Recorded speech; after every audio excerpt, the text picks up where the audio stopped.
सबसे पहले 1860 में कानून बना इंडियन पेनल कोड। जो बड़ा बाबू के टेबल में किताब है उसका नाम है इंडियन पेनल कोड। उसे हिंदी में कहेंगे भारतीय दंड संहिता, उर्दू में कहेंगे ताजीरात हिंद और अंग्रेजी में कहेंगे इंडियन पेनल कोड। ये 1860 में आया है। उसके एक साल बाद और एक कानून आया, अंग्रेज लेके आए। उस कानून का नाम था Indian police act. Indian police act का मतलब था अंग्रेजों ने टीम बैठाई और अपनी टीम से कहा कि बार बार इंडियन लोग विरोध कर रहे हैं, इनके विरोध को कंट्रोल कैसे किया जाए। बोला देखिए, इंडिया के लोग बहुत गरीब हैं, प्लस आपस में बटे हुए हैं। यदि आप इनके हाथों में एक नौकरी के नाम पर कुछ पैसा थमा दिया जाए तो छोटा भाई खुद बड़ा भाई को पीट देगा। तो बोला देर किस बात की है, क्या किया जाए। तो चलिए कानून बने। उस कानून का नाम रहेगा इंडियन पुलिस एक्ट 1861। और उसमें तय हुआ कि जितने भी हवलदार, जितने भी चपरासी, जितने भी जमादार और जितने भी पुलिसकर्मी होंगे वो 100% हिंदुस्तानी लोग होंगे। उन्हें किसी को ऊपर लेवल का जॉब नहीं दिया जाएगा, जिसे हम लोग ICS कहते हैं। नेताजी बोस ने पास किया था एग्जाम, आपको पता होगा। इंडियन सिविल सर्विस, जिसे आज हम लोग इंडियन एडमिनिस्ट्रेटिव सर्विस कहते हैं और इंडियन पुलिस सर्विस कहते हैं, इंडियन फॉरेन सर्विस कहते हैं, इंडियन रेवेन्यू सर्विस कहते हैं। इसका नाम था इंडियन सिविल सर्विस। यानी इंडियन सिविल सर्विस में इंडियन का ना हो, बाकी इंडियन पुलिस एक्ट में इंडियन से भर देना है। क्या काम होगा कि जब भी कोई किसान, जब भी कोई नौजवान, जब भी कोई छात्र आंदोलन करेगा, इन्हीं इंडियन पुलिस एक्ट 1861 के माध्यम से जो लोग पुलिस बने हैं इनके हाथों में लाठी थमा के दम भर के पिटाना है। बुरा मत मानिए दरोगा जी, आज भी वही काम हो रहा है। आज भी बिल्कुल हमारे भाई लोग हैं। आज भी एक भाई वर्दी पहन के उधर खड़ा है, एक भाई तैयारी कर रहा है, एक भाई प्रोटेस्ट कर रहा है, एक भाई लाठी से पीट रहा है। जंगलों में जो नक्सली बने हैं ना, नक्सली कहते हैं सबका पैंट टाइट हो जाता है, लेकिन हम साफ कहते हैं। कभी सर्वे कीजिएगा, पता चलेगा एक भाई CRPF में है, एक भाई एरिया कमांडर में है। पता कीजिएगा क्यों, किसके लिए? बस मुट्ठी भर लोगों के लिए, बस मुट्ठी भर लोगों के लिए देश का कानून है। यदि आपको यकीन नहीं हो रहा है तो सीट बेल्ट बांधिएगा, दाढ़ी साहब उड़ने वाले हैं। बस मुट्ठी भर लोगों के लिए कानून है इस देश में।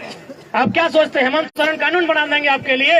आपकी जानकारी के लिए बता दें, हाल फिलहाल उनकी एक बहन का शादी हुआ है, टाटा ने 80 लाख खर्चा किया है। क्या लगता है आपके लिए कानून बना देंगे? और मोदी साहब का कहिए मत, भले उनका अपना बेटा नहीं है, गोद लिया बेटा एगो दुगो है। क्या लगता है छात्रों, आपके लिए कानून बना देंगे? क्या आप साइरस मिस्त्री हैं? आप साइरस मिस्त्री हैं क्या? साइरस मिस्त्री का नाम जानते हैं? CMD, टाटा के पूर्व CMD थे।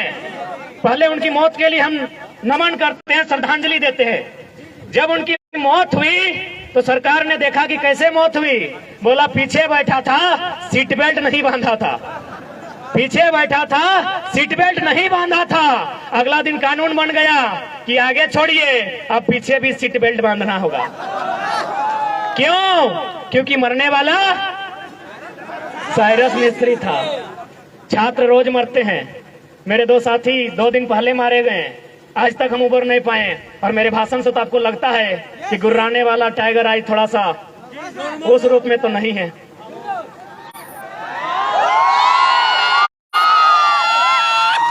क्या कोई कानून बनेगा? उनकी घटना हुई है NH में, क्या NH कोई कानून बनाएगा? क्या पुलिया वहां बनेगी? क्या वहां बैरियर लगेगा? नहीं लगेगा, क्योंकि कॉर्पोरेट्स का ट्रैक्टर वहां दौड़ेगा। इसलिए यहाँ पढ़ने वाले छात्र जो प्रोटेस्ट कर रहे हैं, यदि आपकी लाठियों का सामना करेंगे, आपके भाई हैं। और जो झुमरा के पहाड़ में नक्सली बनकर बैठे हैं, कॉपी कलम लेके चेक कीजिएगा, मामा का, मौसी का, फूफा का बेटा होगा। कब समझेंगे आप? हमको समझ में नहीं आता है। हम चाहते हैं नौकरी आप आगे से बचाइए, पीछे से चंदा दे दीजिएगा आंदोलन करने के लिए। दरोगा जी पीछे से दे दीजिएगा, लड़ाई आपके बेटे के लिए है। हेमंत सोरेन आपका बेटा को दरोगा नहीं बनाएगा। उनको दरोगा हमारा आंदोलन बनाएगा। दरोगा जी से निवेदन होगा, डीएसपी भी आया तो सुन लीजिए, हेमंत सोरेन आपका बेटा को डीएसपी नहीं बनाएगा। जेपीएससी देखिए ना, 7 को हुआ है 22 साल में, बिहार में 68 को हुआ है। तो इसलिए आंदोलन ही आपका डीएसपी का बेटा को डीएसपी और दरोगा का बेटा को दरोगा बनाएगा। इसलिए आगे से नौकरी बचाइए, पीछे से आंदोलन का सपोर्ट कीजिए। यदि ज्यादा दिक्कत होगा, यदि ज्यादा हाथ पांव बंधा होगा तो कमजोर लाठी चलाइएगा, ऐसा मत चलाइएगा। और ऐसा चलाइएगा तो घायल मत कीजिएगा। हमें घायल होने से डर लगता है, मार दीजिएगा, डर नहीं लगता है। मार दीजिएगा, सच बोलते हैं, ईमानदारी से बोल रहे हैं, डर नहीं लगता है। मरने से डर नहीं लगता है, ईमानदारी से बोल रहे हैं। हमको बीमार होने से डर लगता है, बीमार हो जाएंगे तो आंदोलन रुक जाएगा। मर जाएंगे तो आंदोलन दुगना रफ्तार से चलेगा। क्योंकि भगत सिंह ने भी कहा था कि मुझे फांसी ना दी जाए, भगत सिंह ने भी कहा था मुझे फांसी ना दी जाए, बल्कि मुझे किसी चौराहे पे खड़ा कर दिया जाए और गोलियों से भून दिया जाए। क्यों कहा था ऐसा पता है? ताकि मेरे बदन पर चलने वाली एक एक गोली को, मेरे शरीर से बहने वाले एक एक लहू के कतरे को देखकर नौजवानों में उबाल आए।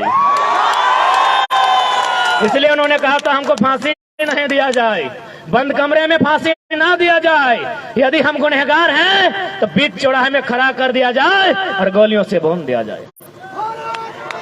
आपसे भी वही कहेंगे। भारत माता की।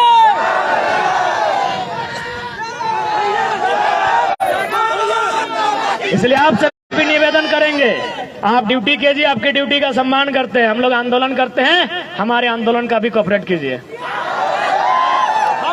मैं तो कुछ नहीं मिलेगा, पैसा बटुआ में नहीं रखे हैं भैया।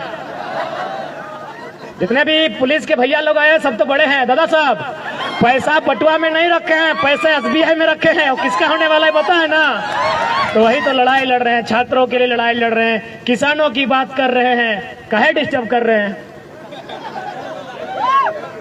खैर डिस्टर्ब नहीं होंगे, डिस्टर्ब नहीं होंगे। यहाँ तो माननीय कोर्रा थाना के प्रभारी फोन किए थे, सिंदरी में 12 गो थाना का पुलिस खड़ी थी।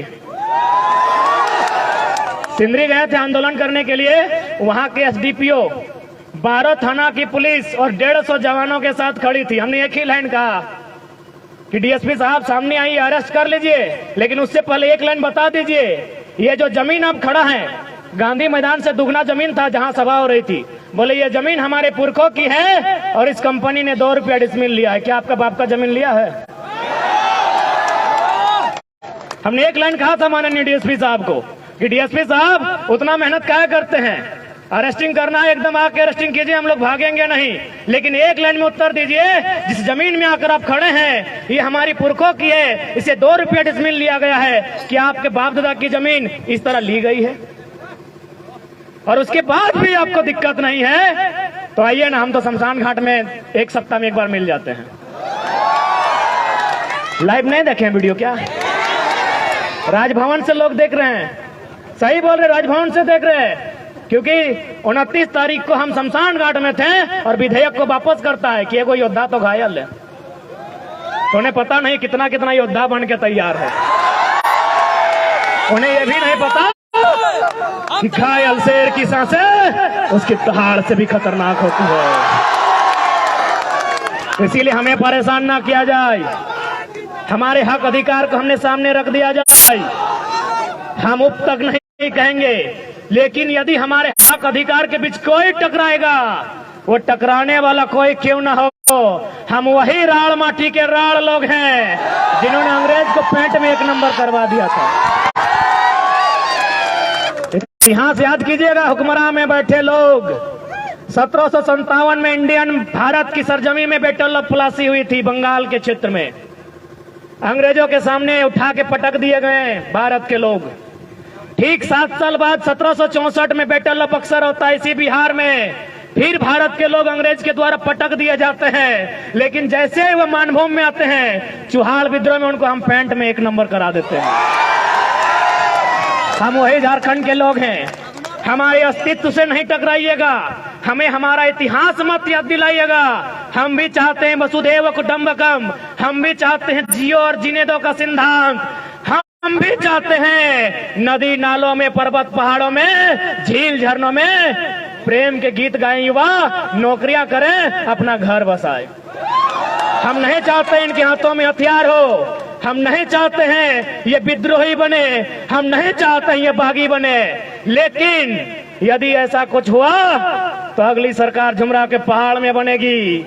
और बस इमेजिन कीजिए, बस कल्पना कीजिए कि यदि सरकार झुमरा के पहाड़ में बन गई तो रूह कांप उठेगी, रूह कांप उठेगी। सपने में यमराज आएंगे। पहले ही कह देते हैं हमें परेशान ना कीजिए। हमने किसी का क्या बिगाड़ा है?